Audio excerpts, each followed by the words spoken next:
L'armée arabe syrienne abat de nombreux terroristes dans les banlieues de Daraa, Quneitra, Damas, Homs et Hama.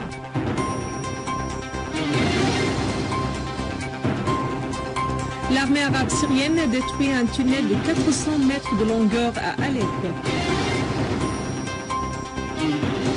Churkin affirme que la Russie participerait à la coalition antiterroriste en Libye.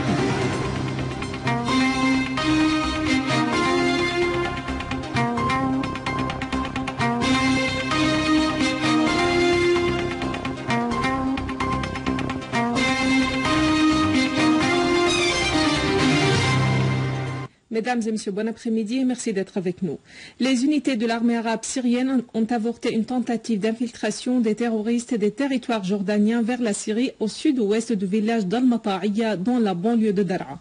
Quant à la situation dans la banlieue d'Al-Quneitra, une unité de l'armée arabe syrienne a liquidé nombre de terroristes et détruit leurs véhicules près du rond-point Nab' al-Sakhr et au nord du village As-Samadaniya. Par ailleurs, dans les montagnes d'Al-Qalamoun, dans la banlieue de Damas, l'armée arabe syrienne a procédé à la destruction de plusieurs véhicules des terroristes. Dans la banlieue est de Homs, les soldats de l'armée ont procédé à l'élimination de 24 terroristes de Daesh dans la région de Jazel, près de champ d'Asha'ir. De même, les unités de l'armée ont neutralisé 25 terroristes et détruit leurs véhicules dotés de mitrailleuses lourdes à Dkila et Bal'as dans la banlieue de Homs.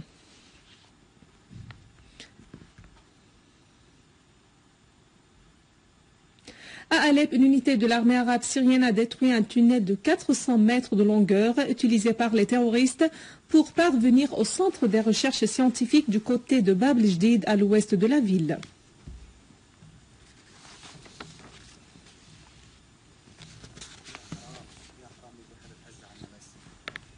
Simultanément, avec la progression réalisée par l'armée arabe syrienne dans la banlieue nord d'Alep, le gouvernement du Parti de la Justice et de Développement a ouvert d'une manière sans précédent le poste frontalier de Bab el-Salam à proximité de la ville d'U'zaz devant certains officiers des pays et devant les terroristes pour empêcher l'imposition par l'armée arabe syrienne de nouvelles réalités militaires dans la zone. En outre, l'inquiétude du gouvernement d'Erdogan s'accroît en raison de l'expulsion de ces terroristes et de ces mercenaires de grande superficie du fait des frappes consécutives menées par l'armée arabe syrienne.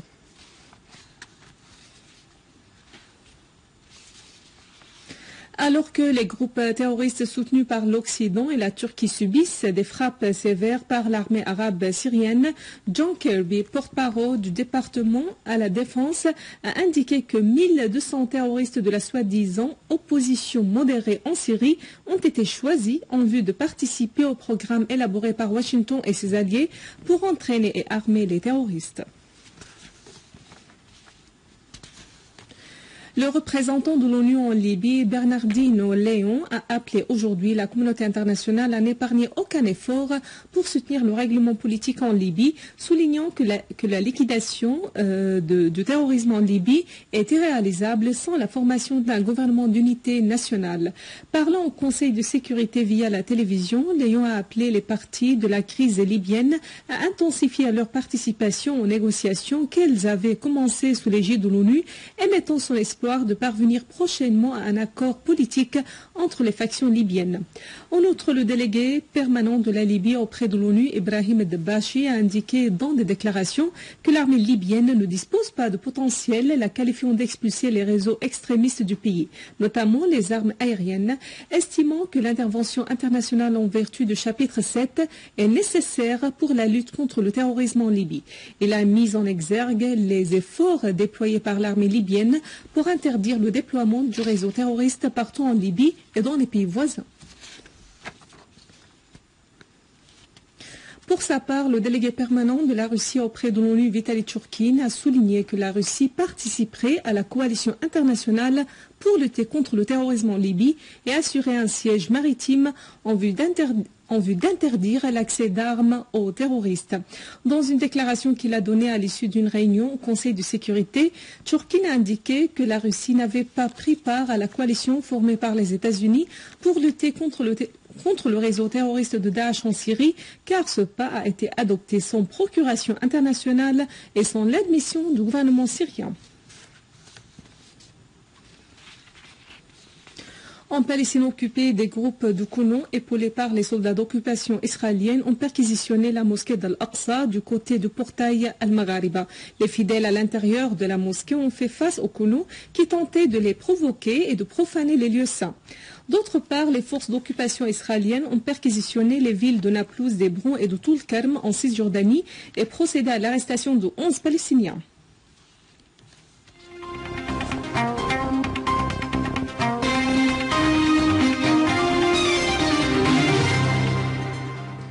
La Syrie a obtenu le statut de membre de l'Organisation internationale de l'Olympiade mondiale de robotique et ce sur demande de l'Association scientifique syrienne d'informatique qui représentera officiellement la Syrie dans l'organisation de championnats locaux et la participation à l'Olympiade mondiale. L'Olympiade offre l'opportunité aux élèves et aux étudiants de prendre connaissance du système de fonctionnement du robot. A souligné que la Syrie avait remporté la 5e place au niveau mondial et la première à celui arabe lors de sa première participation au final de l'Olympiade mondiale de robotique organisée en novembre dernier avec la participation de 400 équipes de 47 pays, dont 11 pays arabes. Avant de clore ce journal, un rappel des principaux titres. L'armée arabe syrienne abat de nombreux terroristes dans les banlieues de Dar'a, Quneitra, Damas, Homs et Hama.